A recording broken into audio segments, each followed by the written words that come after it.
오늘 말씀은 우리 출애굽기 32장 1절에서 6절 말씀입니다.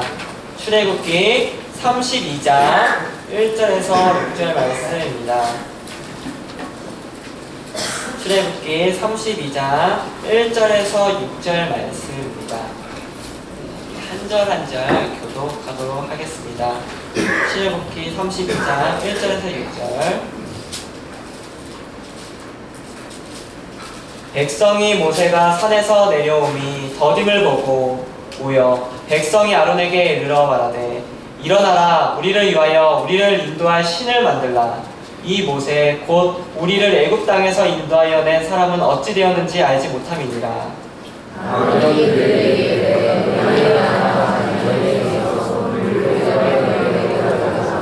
모든 백성이 그 귀에서 금 고리를 떼어 아론에게로 가져가매 아론이 그의 손에서 물을 받아 부어서 사람이 그의 아들의 이스라엘아 이는 너희를 애굽 땅에서 인도하여 너희의 신이로다 하는지라.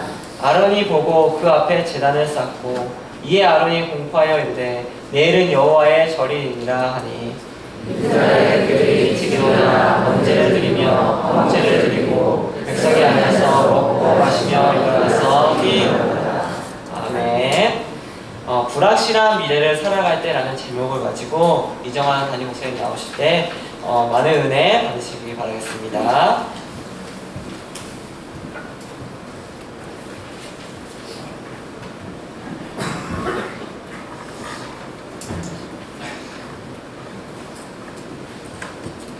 서 있으나 앉으나 이렇게 차이가 말씀 듣기 전에 인사 안 한 것 같은데요. 우리 앞뒤 좌우로 인사했으면 좋겠습니다. 한 주간 잘 지내셨습니까? 한 번 더 인사했으면 좋겠습니다. 우리는 사랑스러운 가족입니다. 한 주간 저도 여러분들을 너무나 보고 싶었습니다. 여러분들이 기도해 주셔서 매주 무릎이 좋아지고 있습니다. 그래서 오늘 어떤 지상이 저를 보시더니 너무나 짱짱하시다고 해요. 감사합니다. 오늘 본문은 다 아시는 내용인데요. 금송아지 사건입니다. 오늘 본문에 세 부류가 등장하죠. 하나님, 모세, 이스라엘 백성들입니다. 모세가 시내산에서 하나님과 대면하고 있습니다. 거기서 모세는 하나님으로부터 율법을 받습니다. 이 밑에서는 이스라엘 백성들이 모세가 오기를 간절히 기다리고 있습니다. 그런데 1절에서 이렇게 얘기합니다. 백성이 모세가 산에서 내려오미 더딤을 보고, 여기서 더딤은 영어 성경으로 보면 so long입니다.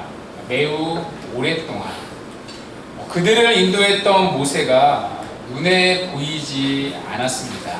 그것도 매우 오랫동안 보이지 않았습니다. 여러분, 오늘 본문의 배경이 어디입니까? 광야죠. 광야는 길이 없는 곳입니다. 눈에 보이는 확실한 이정표가 없는 곳입니다. 한 치 앞도 모르는 불확실한 곳, 그곳이 광야였습니다. 지난번에도 한번 말씀드린 적이 있는데요. 모세는 이 광야를 신명기 1장 19절에서 이렇게 묘사합니다. 크고 두려운 광야. 그 광야 한복판에 이스라엘 백성들이 서 있는 것입니다. 그런데 하나님은 이 불확실한 광야를 누구를 통해 인도하십니까? 눈에 보이는 모세를 통해 인도하십니다. 보이지 않는 불확실한 광야를 보이는 모세를 통해 가시적으로 인도하십니다. 그런데 눈에 보였던 모세가 지금 자신들의 눈에 보이지 않는 것입니다. 그것도 매우 오랫동안 보이지 않았습니다. 그러자 이스라엘 백성들이 어떤 행동을 취합니까? 눈에 보이는 또 다른 무언가를 요구하기 시작합니다.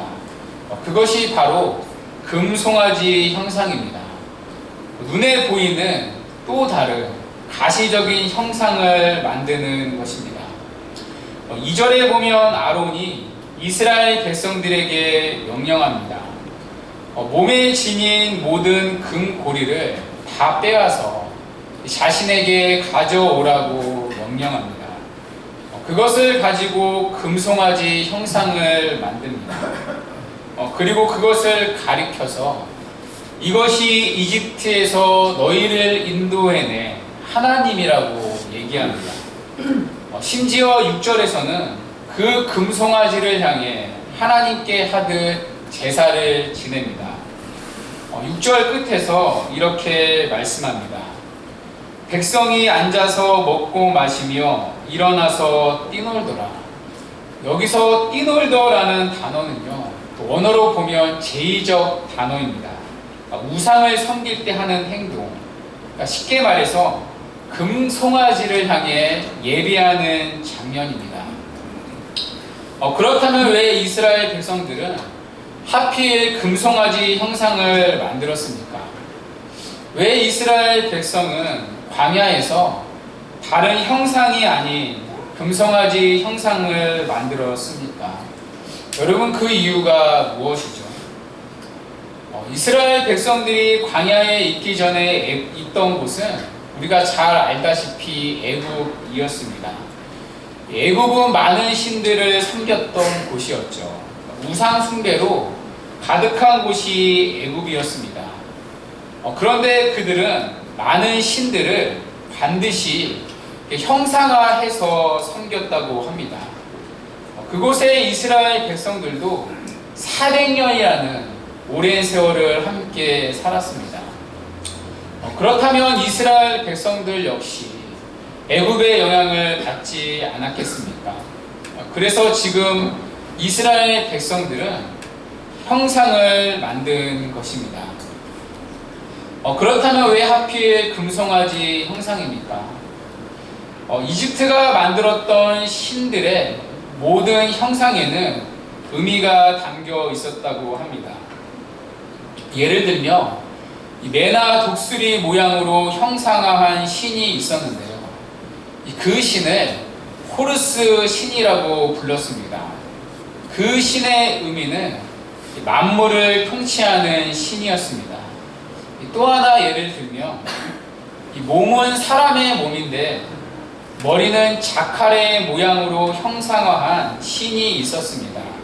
이 자칼은 인터넷 찾아보시면 개와 여우처럼 생긴 동물인데요. 그 신의 이름은 아누비스라고 불렀습니다. 아누비스는 죽음 이후를 관장하는 저승의 신이었습니다. 그리고 이제 아피스라는 신이 있었는데요. 그 신은 인간의 모든 풍요와 생존과 이 번영을 주관하고 있는 신이었습니다. 그 신을 형상화하며 이제 소 모양입니다. 오늘 이스라엘 백성들이 만든 형상이 무슨 모양입니까? 소 모양입니다. 송아지 형상이었죠. 아론이 금송아지를 만들었을 때 모든 이스라엘 백성들은 알았을 것입니다. 이것이 무엇을 의미하는지, 이것이 무엇을 소망하는지 모두가 한눈에 알았을 것입니다. 이스라엘 백성들은 많고 많은 형상 중에 호르스를 만든 것이 아닙니다. 수많은 형상 중에 아누비스를 만든 것도 아닙니다. 만약 이스라엘 백성들이 죽음 이후에 다가올 내세를 소망했다며 자칼 머리에 아누비스를 만들었을 것입니다. 하나님께서 진정 만물을 통치하시는 분이라는 것을 소망했다며 그들은 호르스를 만들었을 것입니다. 그런데 그들이 선택해서 만든 형상이 무엇이었습니까? 아피스였습니다. 인간의 모든 풍요와 생존을 주관하는 신을 만든 것입니다. 왜입니까? 지금 이스라엘 백성들의 가장 큰 염려는 불확실한 미래에 대한 생존의 문제였기 때문입니다. 눈에 보이지 않는 길에 대한 한 치 앞도 모르는 내일에 대한 불안과 염려 때문이었습니다. 그 불안과 염려 가운데 명확하고 가시적인 증거를 붙잡고 싶었기 때문입니다. 그래서 만든 것이 아피스, 금송아지 형상이었습니다.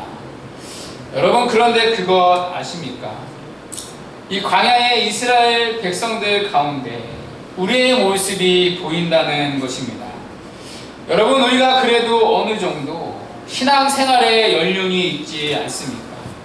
누구보다 하나님에 대한 신앙이 있지 않습니까? 그래서 대부분의 기도 제목이 하나님 앞에서 특별한 성공을 추구하는 것이 아닙니다. 우리의 기도 제목이 남들이 누리지 못하는 부귀영화를 구하는 것도 아닙니다. 우리가 그렇게 눈물로 기도하는 제목이 무엇입니까? 날마다 하나님 앞에 나아가 기도할 수밖에 없게 만드는 문제들이 무엇입니까? 내세에 대한 소망, 영생에 대한 소망을 더 크게 해달라는 기도가 아니라 이스라엘 백성들이 금송아지를 만들었던 것 같이 우리 역시 불확실한 미래에 대한 생존의 문제로 기도하는 것을 너무나 쉽게 발견합니다. 불확실한 내일에 대한 눈에 보이는 가시적인 확신을 구하는 것입니다.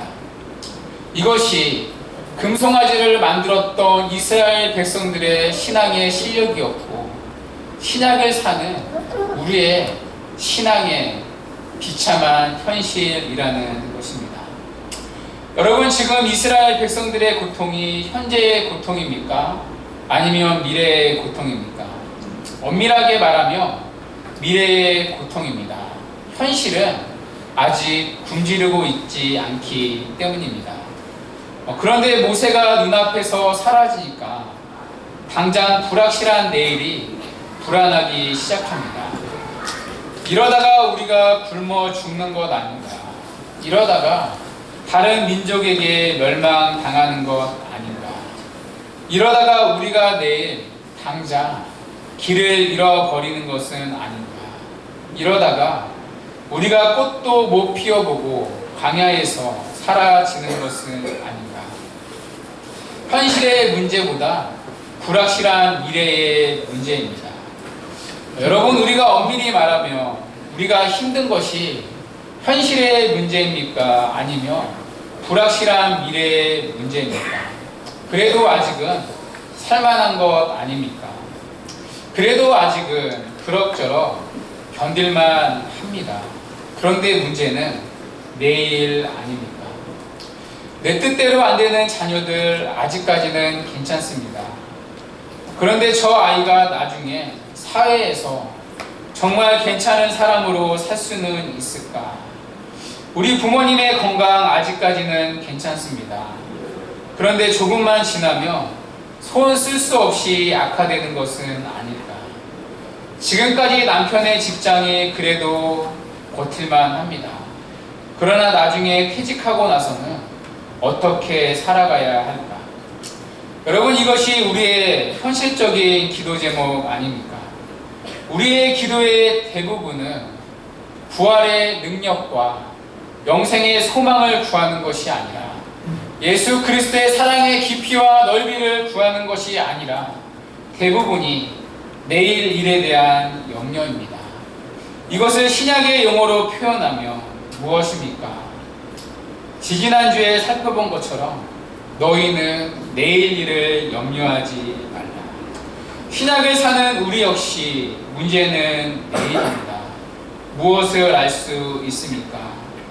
구약을 살았던 이스라엘 백성과 하나님의 기적을 체험했지만 금송아지 형상을 만들었던 그들의 신앙의 실력과 신약을 사는 우리의 신앙의 실력과 본질은 너무나도 같다는 것입니다. 우리 역시 불확실한 미래에 대해서 눈에 보이는 뭔가를 붙잡고 싶지 않습니까? 왜 우리가 물질을 축적합니까?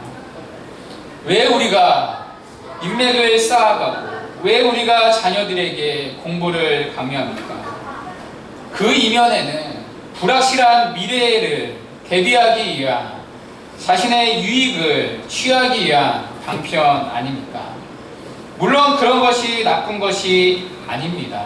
그러나 그것이 전부라고 생각해서 하나님의 자리를 멀리하는 것, 그것이 문제입니다.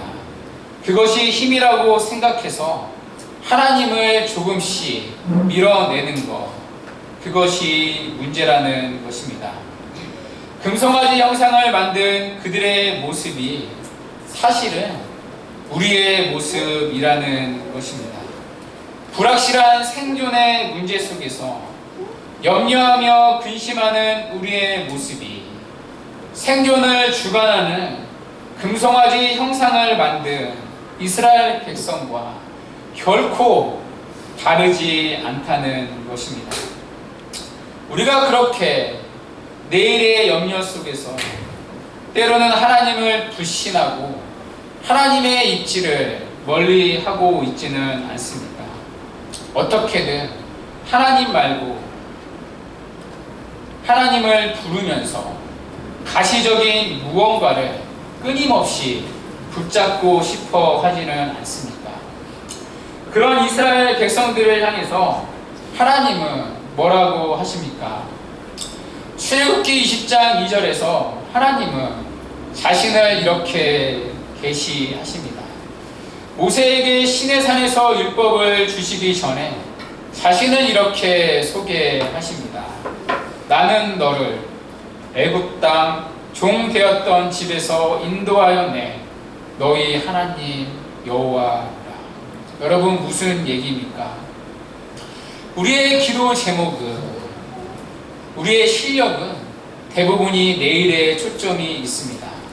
내일 때문에 염려하고 내일 때문에 가시적인 것을 붙잡고 싶어하고 그것이 안 되면 불안해합니다.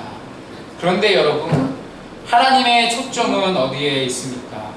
나는 너를 애굽 땅 종되었던 집에서 인도하여 내. 하나님의 초점은 과거에 있다는 것입니다.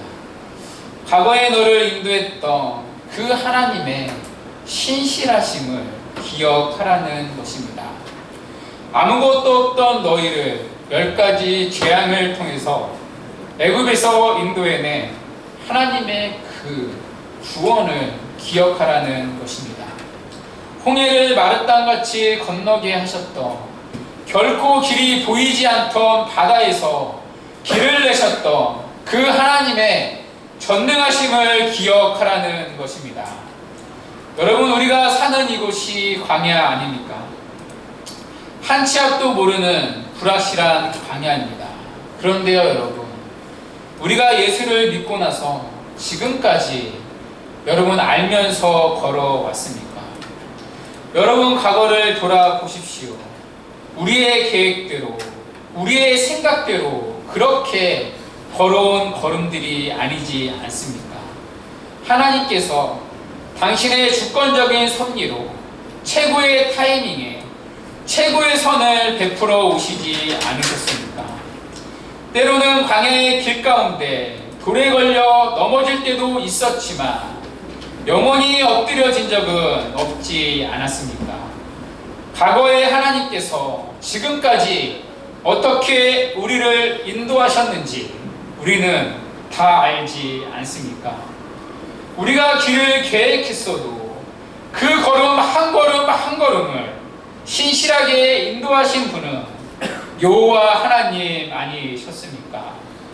때로는 우리의 계획이 뒤틀리고 이해할 수 없는 걸음이었지만 오히려 하나님은 나중에 뒤돌아보면 더 좋은 것으로 더 신실하게 우리의 유익을 위해 하나님께서 친히 베풀어 주시지 않으셨습니까?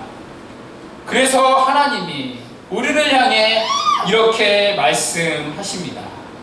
나는 너를 애굽 땅 종되었던 집에서 인도하여 내 너희 하나님 여호와로라.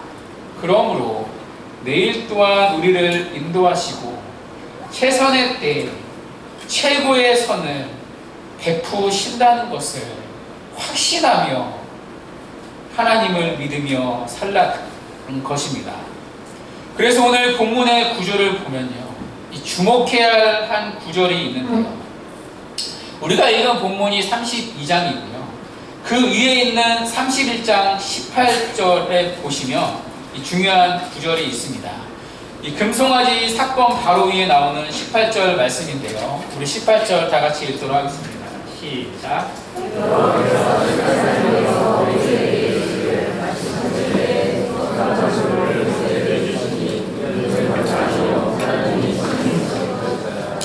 여러분의 하나님께서 금송아지 사건 위에 이 두 돌판 이야기를 하십니까?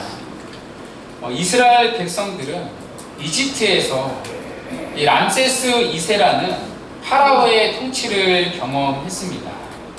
이 당시 이집트는 세계 최고의 강국이었죠. 그때 샛별같이 떠오르는 신흥 강국이 히타이트라는 국가였습니다. 현재 터키 지역인데요, 히타이트는 철기 문명을 도입해서 급속하게 부상한 강국이었습니다. 이 기존의 강국인 이집트와 신흥 강국인 히타이트에 이제 무력적인 충돌이 생겼습니다. 많은 전투들이 일어나게 되었고, 나중에는 서로 국력만 소모하게 되었습니다. 결국 이들은 평화 조약을 체결하게 됩니다.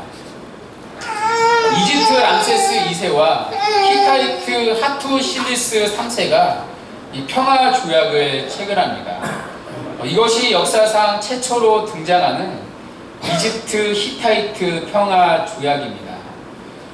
이집트는 죽은 국가로, 왕으로, 또 히타이트는 가신 국가로, 신하로 평화 조약을 맺습니다.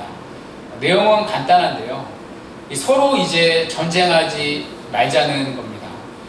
그리고 다른 적이 어느 한쪽을 침공하게 되며 함께 그 적을 격퇴한다는 맹세입니다. 쉽게 말해서 이 방위 조약을 체결한 것입니다. 그것을 신 앞에서 이 두 나라가 맹세하는 것입니다. 이것을 두 돌판에 써서 그 맹세를 하나씩 가졌습니다. 하나는 이집트가 갖고 하나는 히타이트가 가졌습니다. 그런데 재미있는 것은 각각의 돌판을 보며 이 통치자들을 찬양하는 내용으로 도배가 되었습니다. 이집트 돌판에 새겨진 부분에 보며 이집트의 왕인 람세스 왕을 찬양하는 내용이 나옵니다. 제가 한번 그 부분을 조금만 읽어보도록 하겠습니다. 람세스 왕 치세 21번째 해 첫 번째 달 태양에게 집권을 허락받으시고 호르스의 옥자를 계승하시고 영원한 삶을 사시고 영원히 존재하실 분에게 하투실리스가 서신을 보냈다.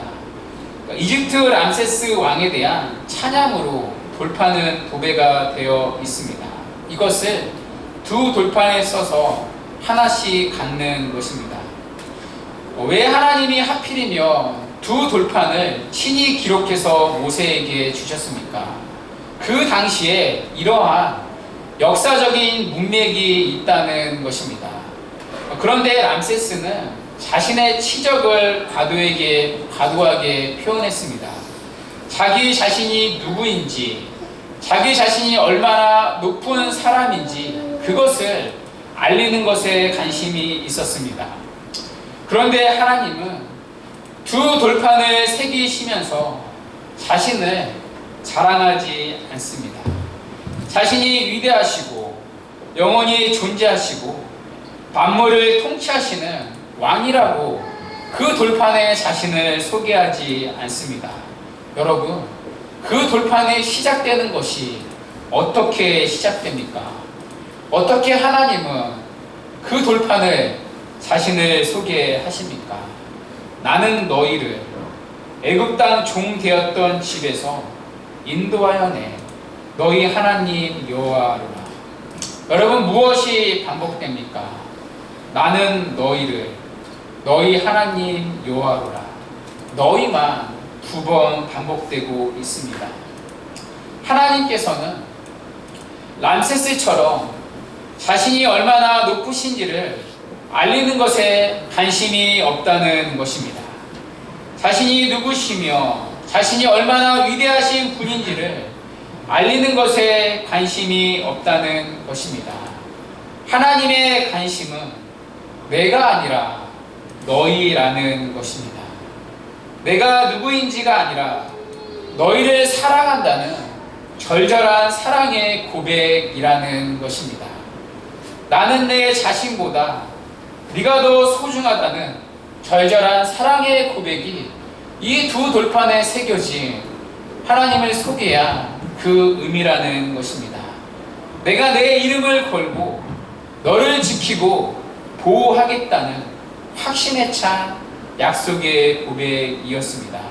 그것이 모세에게 친히 새겨주신 2 돌판의 의미였습니다. 너와 나 사이에 아버지와 자녀로서 그렇게 평화 조약을 체결한 것입니다. 그래서 어떤 적들이 너를 침범했을 때 내 이름을 걸고 너를 지키겠다는 자기 맹세가 2 돌판입니다.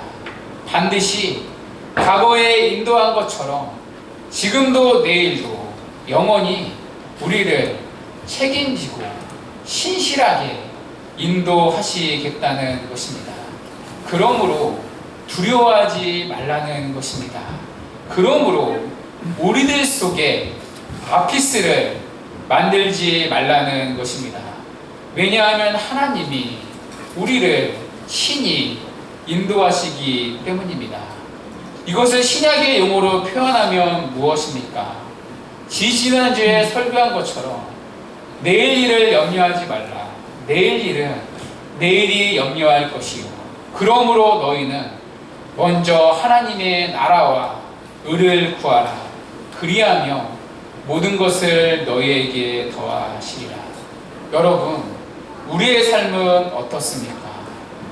이 2 돌판을 받았지만 금송아지 형상을 만든 이스라엘 백성들의 모습이 우리의 모습 아닙니까?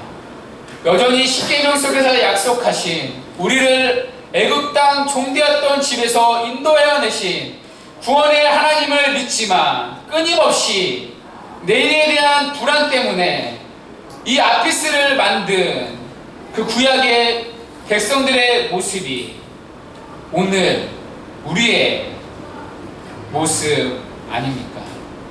우리 역시 불확실한 광야 속에서 내일의 염려 때문에 하나님을 부르지만 끊임없이 그 안에 금송아지 형상을 우리가 만들어내고 있지는 않습니까?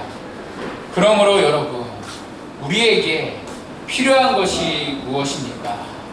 내일에 대한 눈에 보이는 가시적인 보장이 아니라 우리의 삶을 인도하시는 하나님에 대한 그 철저한 믿음이라는 것입니다.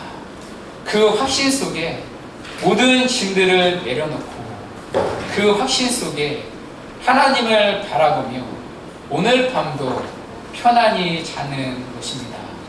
사랑하는 좋은 씨앗교회 성도 여러분, 이 확신으로 불확실한 내일의 강약 가운데 하나님만이 주실 수 있는 참된 승리와 평안을 누리시는 우리 성도님들 되시기를 주님의 이름으로 간절히 축원드립니다. 이 시간 우리 다 같이 일어나셔서 우리 시선 다 같이 찬양하고 기도하도록